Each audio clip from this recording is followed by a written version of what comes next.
குருவே சரணம். அனைவருக்கும் வணக்கம். பதட்டமும் படபடப்பும் இல்லாமல் செயல்படுவது எப்படி?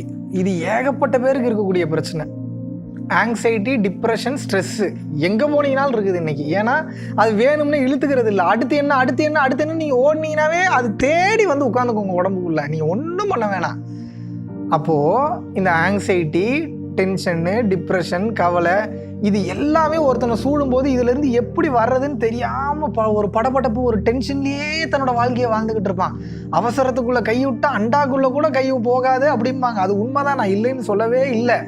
ஆனால் அதிலிருந்து எப்படி வெளியில் வர்றதுன்னு ஒரு மனிதனுக்கு தெரியலையே.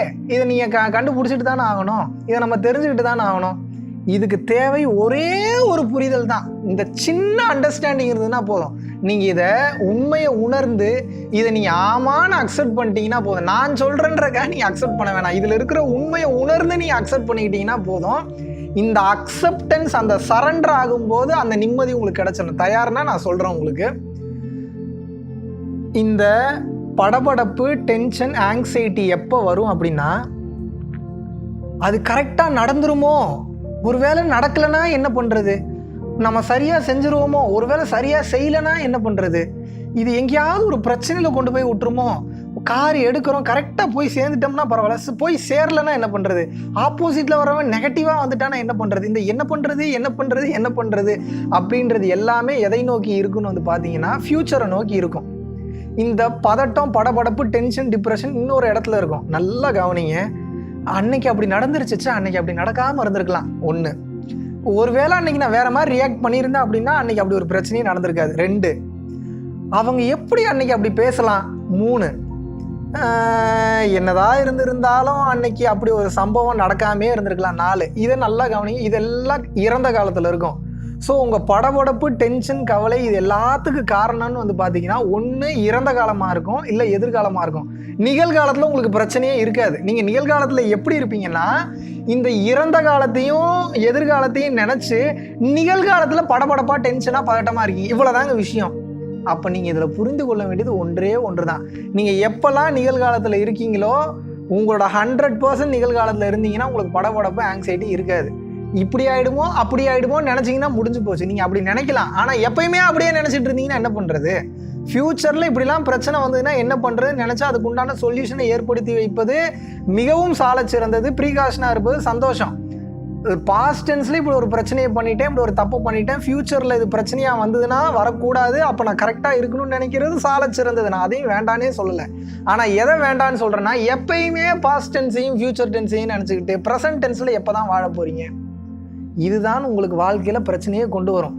இன்னொரு முக்கியமான விஷயம், படபடப்புக்கு என்ன காரணம்னு வந்து பார்த்தீங்கன்னா, நீங்கள் எல்லாரும் இந்த உலகத்தில் இருக்கக்கூடிய ஒவ்வொரு விஷயத்தையும் நான் நடத்திக்கிட்டு இருக்கேன் அப்படின்னு நினைக்கிறேன். நான் என்ன சொல்ல, உங்களை சொல்கிறேன். நான் ஒரு விஷயத்த பண்ணுறேன், நான் இதை பண்ணேன், நான் இதை பேசினேன், நான் இதை செஞ்சேன், நான் இதை எடுத்துக்கிட்டேன், நான் இதை கொடுத்தேன்னு நினைக்கிறீங்க. அப்படி கிடையாது. இந்த உலகத்தில் எதுவுமே உங்கள் கண்ட்ரோலில் கிடையாது. நான் பல முறை சொல்லியிருக்கேன், உங்கள் மனம் உங்கள் கண்ட்ரோலில் கிடையாது. உங்களால் 5 நிமிஷம் எதையும் நினைக்காம உட்கார முடியாது. மனம் எதையாவது நினச்சிக்கிட்டே தான் இருக்கும். உங்களோட முடிவு உங்கள் கண்ட்ரோலில் கிடையாது. உங்கள் கை உங்கள் கண்ட்ரோலில் கிடையாது. உங்கள் இதயம் உங்கள் கண்ட்ரோலில் கிடையாது. உங்கள் நாக்கு உங்கள் கண்ட்ரோலில் கிடையாது. உங்களோட உணர்வுகள் உங்களோட கண்ட்ரோலில் கிடையாது. உங்கள் கோபம் உங்கள் கண்ட்ரோலில் கிடையாது. உங்களோட கல்லீரல் கண்ட்ரோலில் கிடையாது. சிறுநீர் பை உங்களோட கண்ட்ரோலில் கிடையாது. எதுவுமே உங்கள் கண்ட்ரோலில் கிடையாது. நீங்கள் என்ன பண்ணுறீங்க அப்படின்னா, ஏதோ ஒரு சக்தி உங்களெல்லாம் மேலே இருந்து இயக்கிட்டு இருக்கு. அதனால நீங்கள் இங்கே இயக்கிட்டு இருக்கீங்க. இந்த உண்மை உங்களுக்கு புரிஞ்சிருச்சா? இதை நீங்கள் அக்செப்ட் பண்ணிக்கிறீங்களா? எதுவுமே உங்கள் கண்ட்ரோலில் கிடையாதுன்னு. அப்போ எனக்கு இங்கே என்னதான் வேலை அப்படின்னு நீங்கள் கேட்கலாம். அதை நான் இன்னொரு வீடியோவில் நான் டீட்டெயில்டாக பேசுகிறேன். அது பெரிய டாபிக். அப்போ எனக்கு இங்கே என்னதான் வேலை அப்படின்னு கேட்குறது, அதை ஒரு வார்த்தையில் ஒரு வீடியோவில் நான் டக்குன்னு முடிச்சிட முடியாது.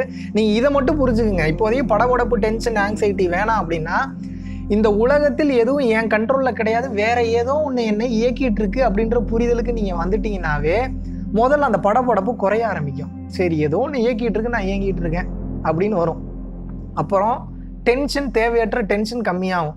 இப்போ உங்களுக்கு ஒரு 100 கோடி ரூபா லாஸ் ஆகணும்னு இருக்குது அப்படின்னா, லாஸ் ஆகிடுச்சுன்னு வச்சுப்போம். சரி, ஓகே, லாஸ் ஆகணும்னு இருக்குது, அதனால நான் லாஸ் ஆகிருக்கேன்னு நீங்கள் எடுத்துக்கிட்டிங்கன்னா பிரச்சனையே கிடையாது. ஆனால் எப்படி லாஸ் ஆகலாம்? எனக்கு போய் இப்படி ஆயிடுச்சு, இவ்வளோ பணம் போயிடுச்சுன்னா படபடப்பு, டென்ஷன், பதட்டம் வந்துடும். அப்போ என்னன்னா, இதில் நீங்கள் தெரிஞ்சுக்க வேண்டியது ஒன்று தான். If you focus on the pain, you will get hurt. But if you focus on the lesson, you will become mature. இதுக்குண்டான அர்த்தத்தை ஆழமாக புரிஞ்சுக்கிட்டீங்கன்னா சகலமும் புரிஞ்சிடும். எப்பயுமே வலியவே பார்த்துக்கிட்டே இருந்தீங்கன்னா உங்களுக்கு இன்னும் வலி ஜாஸ்தி தான் ஆகும். வலியிலிருந்து நான் என்ன பாடத்தை கற்றுக்கிட்டேன் அதை நீங்கள் நோட் பண்ணிங்கன்னா போதும், வாழ்க்கையில் உயர்ந்த இடத்துக்கு வந்துடுவீங்க, மிக உயர்ந்த நிலைக்கு போயிடுவீங்க. இந்த பிரபஞ்சத்துலேயும் சரி, உள்ளளவுலேயும் சரி, இறை சட்டத்துலேயும் சரி, உயர்ந்த நிலைக்கு நீங்கள் போகணுன்னா ஒன்றே ஒன்று மட்டும்தான், you should always focus on the lessons. அந்த லெசன்ஸை விட்டுட்டு வழியை நீங்கள் ஃபோக்கஸ் பண்ணிங்கன்னா நிம்மதி என்பது கிடைப்பதற்கு வாய்ப்பே கிடையவே கிடையாது. அதனால தான் சொல்கிறேன், நீங்கள் கான்சன்ட்ரேஷன் பண்ண வேண்டியது வெளியில் கிடையாது, நீங்கள் கான்சன்ட்ரேஷன் பண்ண வேண்டியது உள்ள மட்டும்தான். இந்த புரிதல் ஒரு மனிதனுக்கு வந்துவிட்டால் போதும், எல்லாமே உங்கள் கண்ட்ரோலில் அழகாக வந்துடும், அற்புதமாக வந்துடும்.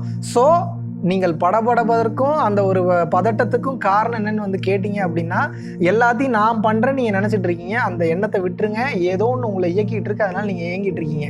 இப்போ நான் சொன்ன இந்த வார்த்தையை சாதகமாக எடுத்துக்கிட்டு சில கெட்டவர்கள், என்னப்பா கெட்டவர்கள்னால் இந்த சென்ஸ் இந்த சமுதாய சட்டம் சார்ந்து இருக்கிறவங்க, நான் பண்ணுற கொலைக்கெல்லாம் காரணம் இறைவன் தான், அது எழுதியிருக்கு அதனால் நான் கொலை பண்ணிக்கிட்டே இருக்கேன்னு நினச்சிங்க அப்படின்னா அதுதான் இருப்பதிலே மிகப்பெரிய முட்டாள்தனம். ஏன்னா நீங்கள் பண்ணக்கூடிய ஒவ்வொரு வினைக்கும் அதற்கு சமமான எதிர்வினை உண்டு. இங்கே நல்லதும் கிடையாது, கெட்டதும் கிடையாது. ஆனால் நீங்கள் எது பண்ணிங்களோ அதுக்கு ஈக்குவலான எஃபெக்ட் இருக்குது, ரிப்பிள் எஃபெக்ட்னு சொல்லுவாங்க, அது வந்துக்கிட்டே இருக்கும். ஸோ அதுக்குண்டான பெயினும் வலியும் நிச்சயம் உங்களை வந்து அடையும், அதில் மாற்று கருத்தே கிடையாது. அப்போ உங்களோட வேலை என்ன, நல்லா திங்க் பண்ணிங்கன்னா தெரியும். இந்த பிரபஞ்சத்தில் இருக்கக்கூடிய ஒரு சக்தி என்னை இயக்குது, அதனால் நான் இயங்கிட்டு இருக்கேன். அப்போது அந்த சக்தி என்னுடைய முன்ஜென்ம கர்ம வினைகளை பொறுத்து இந்த ஜென்மத்தில் என்னை இயக்கிட்டு இருக்கு. ஸோ நான் ரொம்ப தெளிவாக, ரொம்ப காஷியஸாக, as he is directing everything. யார்? அந்த சக்தி என்னை எல்லாமே இயக்கிட்டு இருக்கு. But being an artist, it is my responsibility to act well. இந்த புரிதலுக்கு நீங்கள் வந்துட்டீங்கன்னா போதும், எல்லாமே கிளியர் ஆகிடும்.